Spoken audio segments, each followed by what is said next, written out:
ترقی ہوتی ہے۔ 4 نسبتیں ایسی ہیں کہ جس انسان کو یہ مل جاتی ہیں اللہ تعالیٰ اسے صاحب نسبت بنا دیتے ہیں۔ سب سے پہلی نسبت ہوتی ہے نسبت انعکاسی۔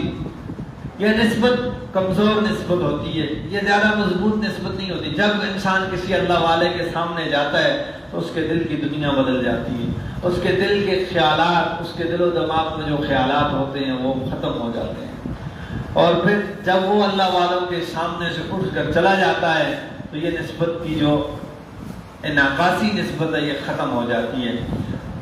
یہ کمزور نسبت ہوتی ہے، کیفیات عدلتی بدلتی رہتی ہیں۔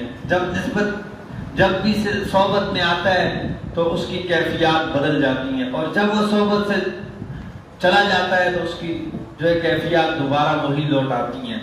دوسری نسبت یہ ہے نسبت علاقائی، شیخ کی صحبت میں رہنا، شیخ کے ساتھ وقت گزارنا، اللہ والوں کے ساتھ وقت گزارنا، دن رات گزارنا۔ جب انسان اللہ والوں کے ساتھ وقت گزارتا ہے، وقت گزارنے کے ساتھ ساتھ اس کو یہ نسبت علاقائی مل جاتی ہے۔ یہ نسبت پہلی نسبت سے تھوڑی مضبوط ہوتی ہے، زیادہ مضبوط نہیں ہوتی لیکن مضبوط ہوتی ہے۔ پھر تیسری نسبت یہ ہوتی ہے نسبت اصلاحی۔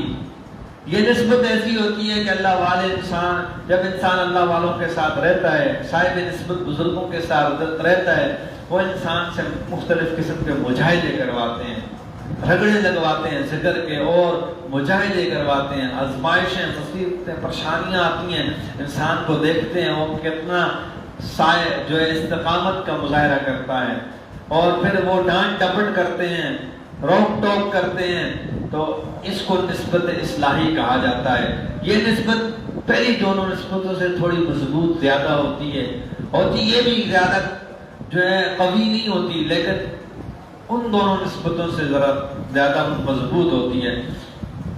پھر رشید احمد گنگوئی رحمۃ اللہ علیہ کے بارے میں آتا ہے کہ یہ حضرت حاجی امداد اللہ مہاجر مکی رحمۃ اللہ علیہ سے بیعت تھے۔ ایک دفعہ ایسے ہوا یہ حضرت حاجی امداد اللہ مہاجر مکی رحمۃ اللہ علیہ کے ساتھ گئے سفر میں، تو حضرت حاجی صاحب رحمۃ اللہ علیہ نے ایک روٹی کے اوپر سالن ڈال کے حضرت کو دیا۔ اب رشید احمد گنگوئی بہت بڑے عالم دین تھے، تو حضرت نے کہا وہ جوتوں میں بیٹھ کر تم کھاؤ۔ تو اب آج کے زمانے میں کوئی عالم ہوتا، آج کے زمانے کا کوئی طالب علم ہوتا تو کہتا یار یہ کیسا اللہ والا ہے، یہ کیسا بزرگ ہے کہ اس نے ایک عالم دین کی توہین کر دی، اس نے ایک عالم دین کو جھوٹیوں میں بٹھا دیا۔ لیکن حضرت رشید احمد گنگوئی رحمۃ اللہ علیہ کے دل کے اندر سچی طلب تھی، تو حضرت نے وہاں جوتیوں میں بیٹھ کر کھانے لگے۔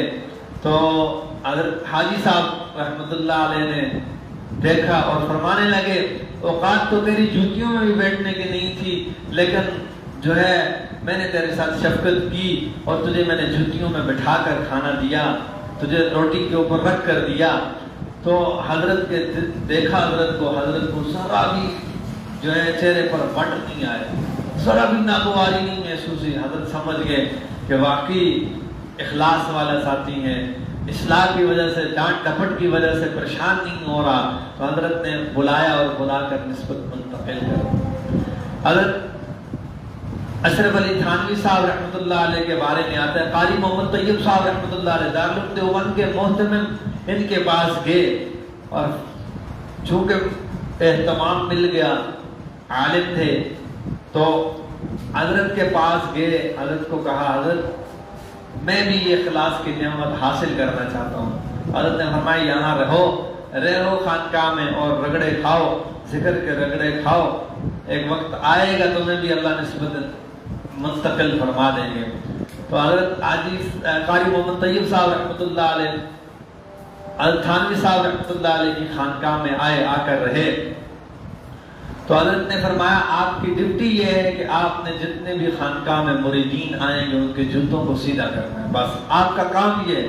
چونکہ اہتمام تھا، محتمم تھے، تو دل میں تھوڑی سی تکبر اور تھوڑا سا عجب تھا، اس وجہ سے حضرت نے فرمایا آپ نے جو ہے جوتے سیدھے کرنے ہیں، اور ایک ساتھی کی نگرانی لگا دی، دیکھنا ذرا یہ کس طرح کے جوتوں کو ٹھیک کرتے ہیں، ٹھیک کر کے رکھتے ہیں۔ تو ساتھی نے آ کر بتایا حضرت جو پھٹے پرانے جوتے ہوتے ہیں قاری محمد طیب صاحب ان کو ہاتھ نہیں لگاتے، جو نئے نئے جوتے ہوتے ہیں ان کو سیدھا کر دیتے ہیں، جو پرانے جوتے ہوتے ہیں ان کو ہاتھ نہیں لگاتے۔ حضرت نے کہا اچھا ابھی بھی عجب کا شکار ہے۔ تو حضرت نے بلایا اور بلا کر کہا آج کے بعد آپ نے سب سے پہلے پھٹے پرانے جوتوں کو سیدھا کرنا ہے، بعد میں دوسرے جوتوں کو سیدھا کرنا ہے۔ اب کوئی معتمم ہو، مدرسہ چلانے والا ہو، دارالعلوم جو بند بہت بڑا ادارہ تھا اس کا معتمم ہو اور اس کو کہا جائے کہ آپ جوتیاں سیدھی کرو، تو آپ خود اندازہ لگائیں آج کے زمانے کا کوئی معتمم ہوگا تو وہ کہے گا میرے اہتمام کا بھی لحاظ نہیں رکھا ان اللہ والوں نے۔ تو حضرت کو اصل میں اصلاح کی فکر تھی، اپنی اصلاح چاہتے تھے، تو حضرت نے آمنا و صدقنا والی بات کی۔ پھر ہمارے دادا پیر حضرت مرشد عالم خواجہ غلام حبیب صاحب رحمۃ اللہ علیہ ایک دفعہ حرم میں حضرت قاری محمد طیب صاحب کو ملے، تو قاری محمد طیب صاحب کو دیکھتے ساتھ ہمارے دادا پیر رحمۃ اللہ علیہ نے فرمایا لگتا ہے کہیں سے پی کر آئے ہو؟ تو فرمانے لگے ہاں میں تھانہ بھون سے پی کر آیا ہوں۔ تو یہ مطلب نہیں تھا کہ کوئی شراب پی کر آئے، بلکہ اللہ کی محبت کی شراب پی کر آئے ہیں۔ تو یہاں سے پتہ لگتا ہے جو بندہ کسی اللہ والے کے ساتھ رہتا ہے، اس کی صحبت میں رہتا ہے، اس کو دیکھ کر لوگوں کو پتہ لگ جاتا ہے یہ وہی آدمی ہے کہ کسی اہل دل کے ساتھ اس نے وقت گزارا ہے۔ حضرت حکیم شاہ اختر رحمۃ اللہ علیہ فرمایا کرتے تھے اشعار میں کہ شعر کا مطلب یہ ہے، ذہن میں شعر نہیں ہے، فرماتے تھے جو ایک گھڑی مجھے ملی کسی اللہ والے کی صحبت میں مجھے جینا آ گیا ورنہ آ گیا۔ تو جو بندہ اللہ والوں کی صحبت میں رہتا ہے، ڈانٹ ڈپٹ کو برداشت کرتا ہے، اسی کو اللہ تعالیٰ صاحب نسبت بنا دیتے ہیں۔ یہ جو اللہ والے ہوتے ہیں یہ انسان کے نفس کے اژدہا کو مارتے ہیں، انسان کے نفس کو مارتے ہیں۔ ہر وقت اللہ والے اپنے مریدین کا امتحان لیتے ہیں۔ ایک اللہ والوں کے بارے میں آتا ہے کہ انہوں نے اپنے ایک مرید کو کہا یہ ڈبہ ہے، یہ اس ڈبے کے اندر چوہا بند ہے اور آپ نے یہاں سے لے کر جانا اور فلاں چوک کے اندر ایک بزرگ ہیں ان کو دے کر آنا ہے۔ اب چونکہ امتحان مقصد تھا، ان اللہ والوں نے ان کا امتحان لینا تھا، تو اب جب یہ مرید لے کر گیا راستے میں اس کے دل میں خیال آیا دیکھتا تو ہوں اس ڈبے میں ہے کیا چیز۔ اب اللہ والوں نے کہہ بھی دیا تھا یہ جو ہے چوہا ہے، لیکن اس نے کہا دیکھو تو صحیح ہے کیا چیز۔ جب اس نے ڈبے کو کھولا تو وہ جو چوہا تھا وہ نکل کے بھاگ گیا۔ اب جب بھاگا تو واپس آ کر کہنے لگا جی حضرت چونکہ چنانچہ ایسے ہوا ویسے ہوا۔ حضرت نے فرمایا بھائی اصل وجہ یہ تھی ہم آپ کو کچھ دینا چاہتے تھے مگر آپ ایک اتنے سے ڈبے کا خیال نہیں رکھ سکے، اتنی بڑی نسبت کی کیسے لاج رکھو گے، اس لیے آپ نسبت کے اہل ہی نہیں ہوں۔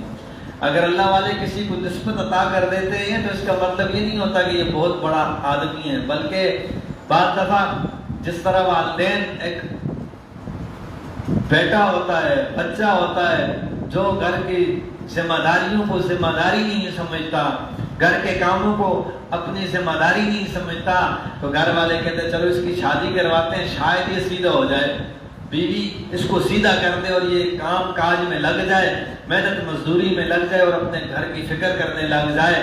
اسی طرح اللہ والے بھی بعض دفعہ کسی انسان کو نسبت دیتے ہیں، اس لیے دیتے ہیں کہ تاکہ یہ بندہ نسبت کی جو ہے اس نسبت کا کام کرے، نسبت لوگوں کی اصلاح کرے، اس کی وجہ سے اس کی اصلاح ہو جائے۔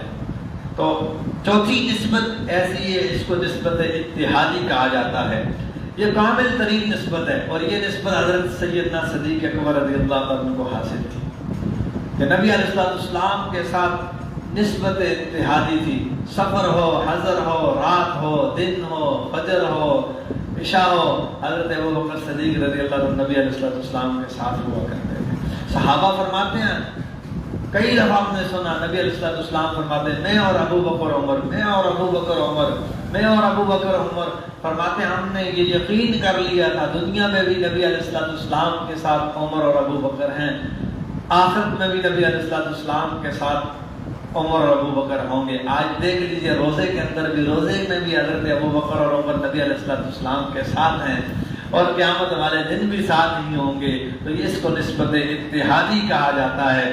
جب انسان کو نسبت اتحادی مل جاتی ہے پھر انسان کامل انسان بن جاتا ہے، پھر انسان گناہوں سے پاک ہو جاتا ہے۔ اس لیے کوشش کریں اور یہ نسبتیں حاصل کریں، اس نسبت کو حاصل کریں۔ یہ نسبت کی نعمت ایسی نعمت ہے، جب انسان کو مل جاتی ہے تو پھر انسان کے دل سے گناہوں کی جو محبت ہوتی ہے وہ نکل جاتی ہے، اور انسان کے دل میں گناہوں کی نفرت پیدا ہو جاتی ہے۔ پھر انسان شریعت اور سنت کے مطابق زندگی گزارتا ہے۔ اللہ رب العزت سے دعا ہے کہ اللہ تعالیٰ جو کچھ کہا سنا اس پر عمل کرنے کی توفیق عطا فرمائے۔ وآخر دعوانا الحمدللہ۔